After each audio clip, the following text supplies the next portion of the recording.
தமிழ்நாட்டில் பொறியியல் கல்லூரி பேராசிரியர்கள் பணி முறைகேடு விவகாரத்தில் முதலமைச்சர் உரிய நடவடிக்கை எடுப்பார் என்று காங்கிரஸ் மாநில தலைவர் செல்வ பெருந்தகை தெரிவித்திருக்கிறார். காஞ்சிபுரத்தில் காங்கிரஸ் கட்சியின் செயல் வீரர்கள் கூட்டத்தில் பங்கேற்க வந்த செல்வ பெருந்தகைக்கு பேண்டு வாத்தியங்கள், குதிரை அணிவகுப்புடன் உற்சாக வரவேற்பு அளிக்கப்பட்டது.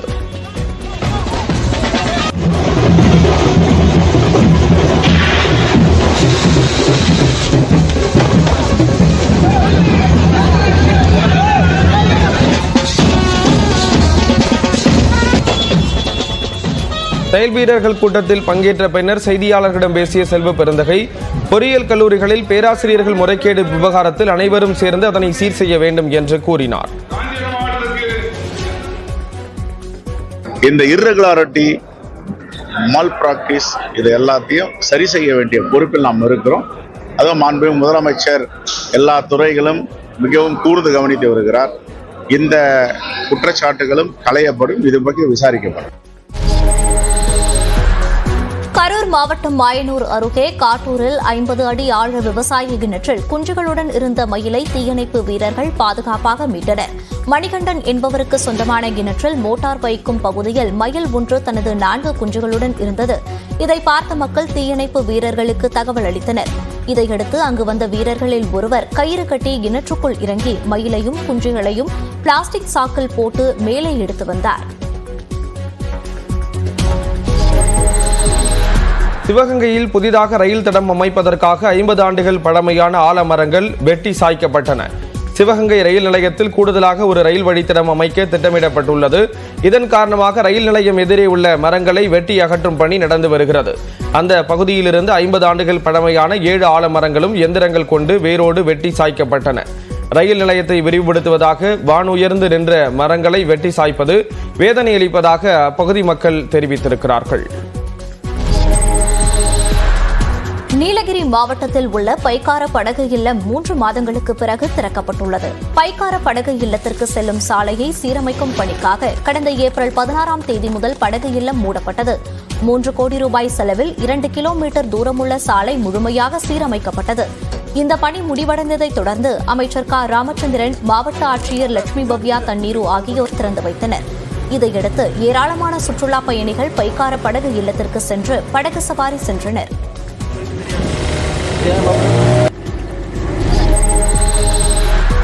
கடலூர் மாவட்டம் புவனகிரி அருகே ஆடி அமாவாசையை முன்னிட்டு 5001 பால்குட ஊர்வலம் நடைபெற்றது. சேத்தியாத்தோப்பு குறுக்கு ரோடு விநாயகபுரம் கருப்பசாமி கோயிலில் 24ஆம் ஆண்டு ஆடி அமாவாசை விழா கடந்த 25ஆம் தேதி கொடியேற்றத்துடன் தொடங்கியது.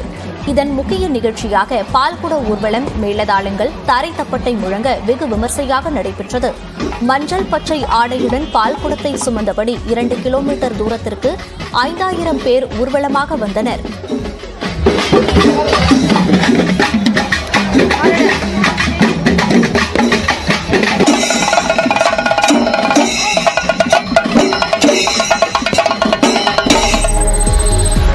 வார விடுமுறை மற்றும் ஆடி அமாவாசையை முன்னிட்டு பழனியில் தண்டாயுதபாணி சாமியை தரிசனம் செய்ய ஏராளமான பக்தர்கள் வந்தனர்.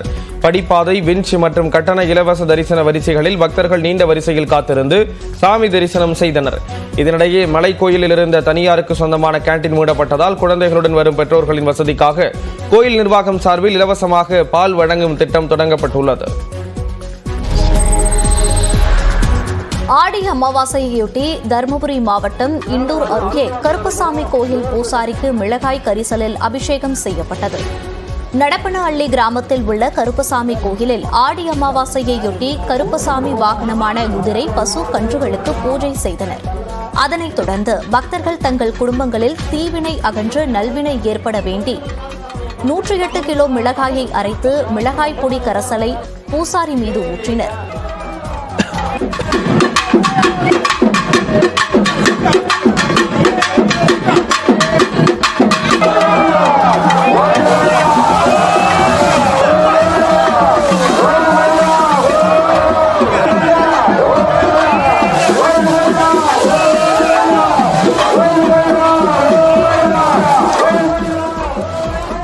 அதற்கு பிறகு பூசாரி கத்தி மீது ஏறி நின்று பக்தர்களுக்கு அருள்வாக்கு கூறினார்.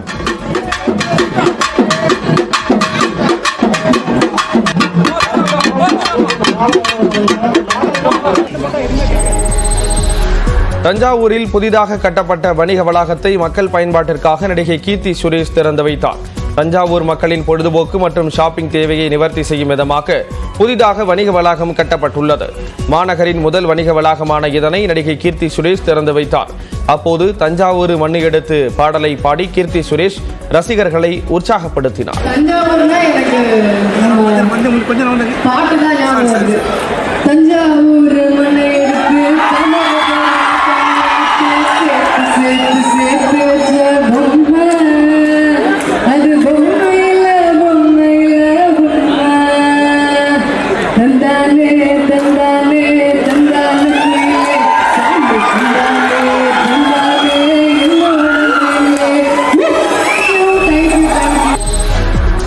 புதுக்கோட்டையில் புத்தக திருவிழாவுக்கு வர ஆசைப்பட்ட மாற்றுத்திறனாளி பெண்ணின் ஆசையை விழா ஒருங்கிணைப்பாளர்கள் நிறைவேற்றிய சம்பவம் நிகழ்ச்சியை ஏற்படுத்தியுள்ளது. புதுக்கோட்டை மாவட்டம் கொத்தம்பட்டியை சேர்ந்த சுகுணா மாற்றுத்திறனாளியான இவர் புத்தக வாசிப்பில் ஆர்வம் கொண்டுள்ளதோடு கவிதைகள் எழுதி பரிசுகளும் வென்றுள்ளார். இந்நிலையில் புதுக்கோட்டை புத்தக திருவிழாவில் பங்கேற்க ஆசைப்பட்ட அவர் விருப்பம் தெரிவித்ததாக கூறப்படுகிறது. அதனையடுத்து விழா ஒருங்கிணைப்பாளர்களால் ஆம்புலன்ஸில் அவர் அழைத்து வரப்பட்டார். சுகுணாவிற்கு பல தரப்பினரும் அவர் ஆசைப்பட்ட புத்தகங்களை பரிசாக வழங்கி அவரை நிகழ்ச்சியடைய செய்தனர். நான் மன்னர் காலேஜ் கேள்விப்பட்டிருக்கேன், பார்த்ததில்ல, இப்பதான் பாக்குறேன். ரொம்ப சந்தோஷம். நல்லா சிறப்பா வரவேற்றாங்க. தூத்துக்குடி மாவட்டம் திருச்செந்தூர் சுப்பிரமணிய சுவாமி கோயிலுக்கு வந்த பாமக தலைவர் அன்புமணி ராமதாஸ் எடைக்கெடை துலாபாரமாக அரிசி வழங்கினார். ஆடி அமாவாசையை முன்னிட்டு அன்புமணி ராமதாஸ் அவரது மனைவி சௌமியா அன்புமணி ஆகியோர் திருச்செந்தூர் கடற்கரையில் புனித நீராடினர். தொடர்ந்து கோயிலுக்கு வந்த அவர்கள் சுப்பிரமணிய சுவாமியை தரிசனம் செய்தனர். பின்னர் இருவரும் தனித்தனியாக எடைக்கு எடை துலாபாரம் வழங்கினர்.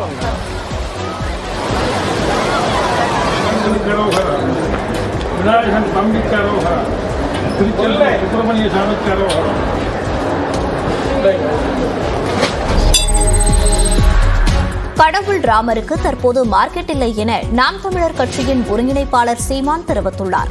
தமிழகத்தில் நிலவும் சட்ட ஒழுங்கு பிரச்சினை மற்றும் மின்கட்டண உயர்வை கண்டித்து சென்னை வள்ளுவர் கோட்டத்தில் நாம் தமிழர் கட்சி சார்பில் கண்டன ஆர்ப்பாட்டம் நடைபெற்றது. இதில் கலந்து கொண்டு பேசிய சீமான் அயோத்தியில் ராமர் கோயிலும் நாடாளுமன்ற கட்டடமும் ஒழுகிக் கொண்டிருப்பதாக விமர்சித்தார். மார்க்கெட் இல்ல, ராமருக்கு கோயில் கட்டிட்டு அங்க எல்லாம் குறுக்கல ஐயோ ஒழுகுதுங்க. ராமர் கோயிலும் ஒழுகுது, அவர் கட்டின ராமர் கோயிலும் ஒழுகுது, நாடாளுமன்ற கட்டடமும் ஒழுகுது. தற்போது தனக்கு பெண் ஃபாலோவர்ஸ்கள் அதிகரித்திருப்பதாகவும் சீமான் கூறினார். பேச்சு பார்த்தேன், 15 வருஷமா ஒரு பொம்பளை விட்டு பேச்சு பார்த்தேன். அதுக்கப்புறம் தான் ஃபேன் ஃபாலோவிங் அதிகமாயிடுச்சு. கேர்ள்ஸ் ரொம்ப ஃபாலோ பண்றாங்க. நான் அப்படி போவேன், தலையை சீமண்டின்னு ஒரு சிடுமுஞ்சி நினைச்சு ரொமான்ஸ் இருக்கு போல் இருக்கு அப்படின்ட்டு